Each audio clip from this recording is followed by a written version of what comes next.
کتونکو دا وخت مونږ چې کوم دی نو د خال په بازار کې ولاړ یو او د خال د بازار پته را تاسو ته چې د خال ټوپۍ چې کوم دی نو دا ډېرې زیاتې مشهورې دي. دا ټوپۍ په کور کې زنانه په لاسو باندې جوړوي او په ماشین باندې هم جوړېږي. دې سره سره چې کوم دی نو مختلف قسمه ټوپۍ پرتې دي، ارزانې هم دي، ګرانې هم دي او ښې او ناښې پکې هم شته. دلته زموږ سره چې کوم مشر ولاړ دی د دې نه تپوس کوو چې د خال ټوپۍ ستاسو جي نوم څه دی او د خال ټوپۍ د کم وخت نه مشهورې دي جي؟ زما نوم محمود سید دی او د خال ټوپۍ چې دي که نه زما د یاد نو زما اوس تقریبا 61 سال عمر دی او 61 سال زه چې رالوی شوی یم او په ښه بد پوه شوی نو ما د خال کې ټوپۍ جوړېږي. دا ټوپۍ مخکې وایي چې زنانو جوړولې اوس په ماشینانو باندې جوړېږي.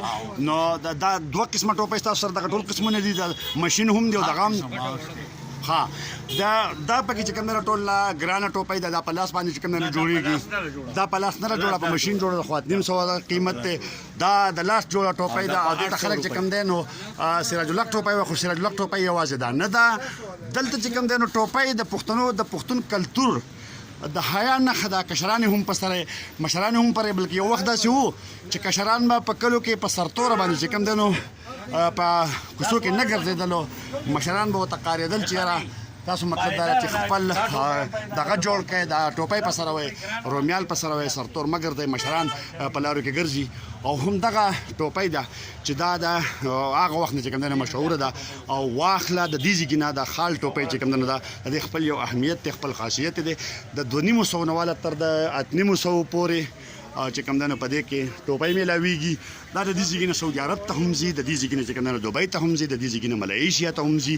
او مخکې دا دوکانونه سلورو خاص دوکانونه، اوس دا دوکانونه چې دي دا سیوا شوي دي، تقریبا 11 ته رسېدلي دي.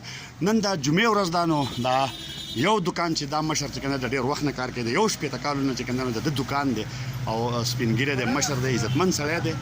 د کلاو د سره تاسو د خبرې تاسو واورېدې او دغه شانته نور دکانونه چې کوم دی هغې هم د پکې د ځان سره پکولونه هم یخودي دي، څادرې هم یخودي دي او ورسره چې کوم دی بیا نور دغه هم دي. خو به هر حال خلک دلته کې راځي او ټوپۍ اخلي. دا زموږ کشر ولاړ دی دغه شانته، دا زموږ مشر ولاړ دی او په ټوپو یو ښه کاروبار چې کوم دی په حال کې روان دی او خلک راځي او ټوپۍ وړي.